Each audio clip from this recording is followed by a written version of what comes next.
जय माता की। कृपया चैनल को सब्सक्राइब जरूर करें।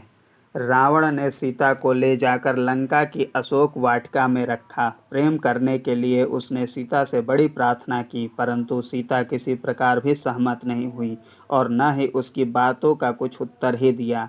उनकी रक्षा के लिए रावण ने वहां हजारों राक्षसियों को नियुक्त कर दिया। उनकी रक्षा करने की आज्ञा देकर रावण अपने महल में चला गया। इसी अवसर पर ब्रह्मा के कहने से इंद्र ने वहां जाकर वर्ष भर तक भूख को मिटाकर संतुष्ट रखने वाला पायस एकांत में सीता को दिया। इससे सीता बड़ी प्रसन्न हुई। उन्होंने राम तथा लक्ष्मण के नाम उसमें से कुछ पायस निकाला, कुछ देवताओं को दिया, कुछ गौ तथा पक्षियों को खिलाया और थोड़ा सा त्रिजटा को देकर बाद में बची हुई थोड़ी सी खीर जानकी ने स्वयं खा ली। कृपया चैनल को सब्सक्राइब जरूर करें। जय माता की। जय माता की। कृपया चैनल को सब्सक्राइब जरूर करें। सुग्रीव को विश्वास दिलाने के लिए उसी समय राम ने अपने पांव के अंगूठे से मारकर दुंदुभी के बड़े विशाल सिर को दूर फेंक दिया। वह 10 योजन की दूरी पर जा गिरा। गोल आकार में सर्प के शरीर पर जमे हुए 7 ताल वृक्षों को देखा तो राम ने पृथ्वी पर शेष के अंश से स्थित लक्ष्मण के पांव को अपने पांव के अंगूठे से दबाकर उस सर्प को सीधा किया और बाण से उन 7 वृक्षों को एक ही बार में काट डाला। ऐसा करके उन्होंने सुग्रीव को विश्वास दिलाया कि राम मेरी सहायता करने और बाली को मारने में समर्थ हैं।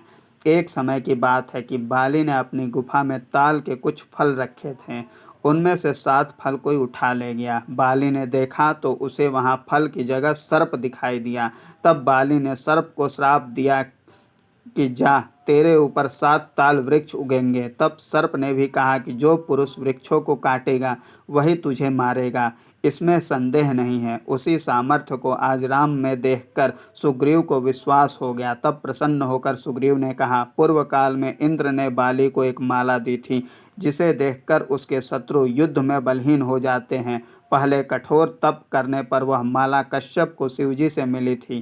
कश्यप ने उसे लेकर अपने पुत्र इंद्र को दी और इंद्र ने बाली को अर्पण की। प्रीतिपूर्वक अर्पित की हुई उस माला को बाली सदा गले में पहने रहता है। हे राम, उसको देखने के साथ ही आप भी बलहीन हो जाएंगे। अतएव इस विषय में कोई उपाय सोचिए जिससे आपकी जय हो। इस वचन को सुनकर राम ने जिसको बाण के द्वारा 7 ताल वृक्षों को काट कर श्राप से मुक्त किया था, उस सर्प से कहा कि तुम मेरे कथनानुसार किष्किंधा में जाकर रात्रि के समय जबकि बाली सोता रहे तब उसके गले में से उस सुंदर माला को चुरा लाओ। तथास्तु कहकर वह सर्प राम की आज्ञा के अनुसार किष्किंधा नगरी में गया और पलंग पर से उस माला को चुराकर इंद्र को दे आया। तदंतर राम की आज्ञा से सुग्रीव ने बाली के पास जाकर उसको युद्ध के लिए ललकारा और युद्ध किया। उस युद्ध को राम देख रहे थे, किंतु उन दोनों भाइयों को समान रूपवान देख धोखे में कहीं मित्र सुग्रीव ही न मारा जाए, इस आशंका के कारण राम ने बाली पर बाण नहीं छोड़ा। तब सुग्रीव राम के पास लौट आया और राम से बोला कि मुझे आप बाली के हाथों क्यों मरवाना चाहते हैं? यदि मुझे मारने की ही इच्छा हो तो प्रभु आप ही मार डालें। सुग्रीव के इस वचन को सुनकर रघुत्तम राम ने भाई लक्ष्मण के द्वारा सुग्रीव के कंठ में पहचान के लिए माला बंधवाई। तदंतर पुनः उसको युद्ध करने के लिए भेजा। उसने जाकर फिर बाली को ललकारा। सो सुनकर बाली ने जाने की तैयारी की तो तारा ने प्रार्थना पूर्वक कहा, हे नाथ, मैंने अंगद के मुख से सुना है कि आजकल राम इस वन में आए हुए हैं, इसलिए आप सुग्रीव के साथ मित्रता कर लें और लड़ने का विचार त्याग दें। आप जाकर राम के चरणों की वंदना करें और मेरा कहना मानकर भाई सुग्रीव को सादर युवराज पद प्रदान करें। तारा की बात सुनकर बाली ने कहा कि मैं नर रूपधारी साक्षात नारायण राम को जानता हूँ। उनके हाथों यदि मेरी मृत्यु होगी तो परम पद प्राप्त करूँगा। हे तारे, तुम यहाँ सुखपूर्वक रहकर सुग्रीव की सेवा करना। है प्रिय, सुग्रीव जब तुम्हारे साथ रति करेगा तभी मैं उसकी पत्नी के भोग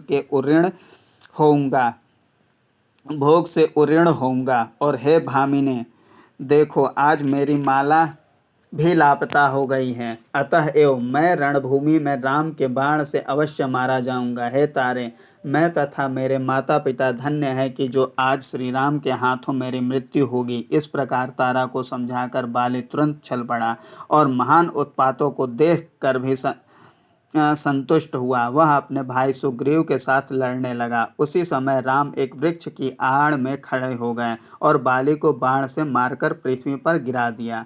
तब तारा आकर बोली तब तारा आकर बाली के लिए अत्यंत विलाप करने लगी। बाली अपने सामने राम को देखकर गदगद स्वर से बोला, हे नाथ, आपने जो आज वृक्ष की आड़ में छिपकर मेरे हृदय में बाण मारा है, इससे मेरे लिए तो यह महान अभ्युदय की बात है, परंतु इससे आपका बड़ा भारी अपयश होगा। दूसरी बात यह है कि मैंने आपका कौन सा अपराध किया था जो आपने मुझे मारा। राम ने कहा, तू सदा सुग्रीव की स्त्री रूमा में लिप्त रहता था। तू छोटे भाई की स्त्री को अपने घर में रखकर भाई को मार डालना चाहता था। यह दुराचार देखकर मैंने तुझे मारा है। तो भी द्वापर के अंत में भील होकर तू पूर्व बैर का स्मरण करके प्रभास क्षेत्र में अपने बाण से मेरे पाँव को छेदेगा। तब मेरे हाथों मरने के गौरव से जन्मांत रहित शुभ गति को प्राप्त होगा। बाली ने फिर कहा, यदि आप मेरे पास आते तो मैं रावण से सीता को छीन कर क्षण भर में आपको दे देता। अस्तु, अब मैं प्रार्थना करता हूँ कि आप अंगद की रक्षा करिएगा। इतना कहकर बाली ने उसी समय रणांगण में प्राण छोड़ दिया। कृपया चैनल को सब्सक्राइब जरूर करें। जय माता की।